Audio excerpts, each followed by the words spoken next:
إذا كانت اليوم الجهة فيها معاهد لتكوين المهني، ففي الجهة جامعة محمد الأول. هذه الجامعة اليوم ب8 كليات مجتمعة تدرس نحو 90,000 طالب بطاقم تدريسي يصل إلى 1100 أستاذ، وبنية مهمة في البحث العلمي تصل إلى 64 مختبر. رئيس جامعة محمد الأول ياسين زغلول في بلاتو خاص عن الشرق. مرحبا بك. شكرا، مرحبا بك في مدينة الألفية، وجدة عاصمة الشرق. الله يبارك فيك. إذا غنوقف على المعطى الآخر اللي وقفنا عنده، هو 64 مختبر في جامعة محمد الأول. هذه الجامعة ماشي أنا اللي كنقولها، التصنيفات وطنيا وإفريقيا تمنحها مراتب متقدمة، هي الجامعة الأولى في الذكاء الاصطناعي.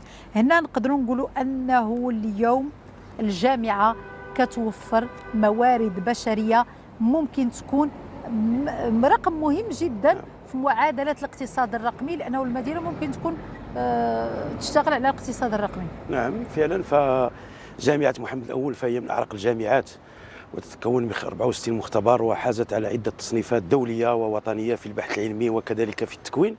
وهذه السنة حازت على أحسن جائزة إفريقيا في ميدان الذكاء الاصطناعي، لما له من أهمية، لأن هناك التحولات التي يعرفها العالم، خاصة الدور الذي تلعبه الرقمنة والذكاء الاصطناعي في التطور وفي التقدم. إذن فالآن جامعة محمد الأول يعني نراهن على أن تكون الرقمنة ويكون الذكاء الاصطناعي واحد من الأولويات ديال جامعة محمد الأول. أولا لأن الاستثمار فيه فهو قليل، ولكن التكوين ديالو فهو تكوين جد مهم وكيلعب واحد الدور لا في التطور ديال الجهة ككل، ولا كذلك في التطور ديال الوطن. وفي هذا الإطار هذا فجامعة محمد الأول يعني تتكون عدة طلبة في هذا الميدان، وعندنا عدة مسالك اللي هي جديدة، ومسالك أخرى سترى النور في إطار واحد الشراكة ما بين وزارة التعليم العالي والبحث العلمي والابتكار ووزارة الرقمنة حول خلق مسالك أخرى جديدة للاستجابة إلى سوق الشغل.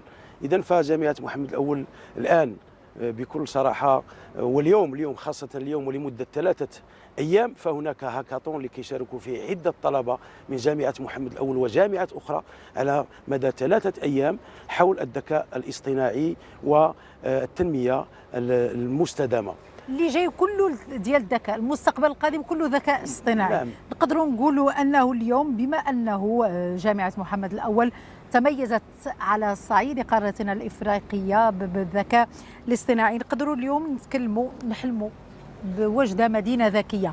ملي كنقولوا ذكية يعني بجامعة ذكية، بيئة ذكية، بتسيير ذكي. واش اليوم الجامعة يمكن أن تؤهل من أجل هذا التحدي؟ نعم، ففعلا الجامعة ما بين الأدوار ديالها وهو تثمير الرأس البشري، هذا جد مهم. ونحن نؤمن بأن الرقمنة والذكاء الاصطناعي هو المستقبل، والمتمنيات ديالنا وحنا الكل كنعملوا عليه كجامعه وكشركاء، كذلك الشركاء ديالنا اللي خارج الجامعه من الجهه من ادارات اخرى، نعمل على جعل جهه الشرق وهي جهه الشرق فالي. يعني هذه الفكره ديما كتدافع عليها دائما ندافع عليها، لان احنا نعلم ونؤمن بان عندنا كفاءات وعندنا كذلك كفاءات جد مهمه في هذا الميدان. كما قلت الآن فهناك مسابقة على مدى 3 أيام لكي يشاركوا فيها عدة طلبة حول خلق تطبيقات جد مهمة لها علاقة بالتنمية المستدامة. وكاين إقبال على هذه التطبيقات؟ فعلا هناك عدة يعني طلبيات، وهناك يعني حتى الطلب من الطلبة، عندنا الطلبة لأنهم يريدون ولوج هذه المسالك، راه العدد لا يحصى. والآن نحن يعني نعمل على خلق واحد الفضاء، واحد الفضاء ذكي لا داخل الجامعه ولا على خارج الجامعه، خلق واحد الفضاء ذكي اللي يستافدوا منه جميع الطلبه وكذلك يعني المواطنين. واش اليوم المقاولات والمصانع تطرق باب الجامعه؟ لانه اليوم الجامعه ماشي غير كتخرج افواج ديال الناس لا تلتحق او لا تستطيع الوصول الى سوق الشغل. واش اليوم هذه المقاوله كتطرق باب جامعه محمد الاول، لانه عندكم تخصصات كتاسس لهذا الاقتصاد الرقمي؟ فعلا الاستثمار دائما كيبدا من الجامعه. الإنسان. في الانسان لما كيجي واحد المستثمر كيشوف هل هناك جامعه يمكن ان تواكب المشاريع ديالو، هذا جد مهم. والحمد لله كما قلت انها التصنيفات الدوليه التي حصلت عليها الجامعه كتخلي ان كذلك المستثمر كيثيق في الكفاءات التي تتخرج من الجامعه.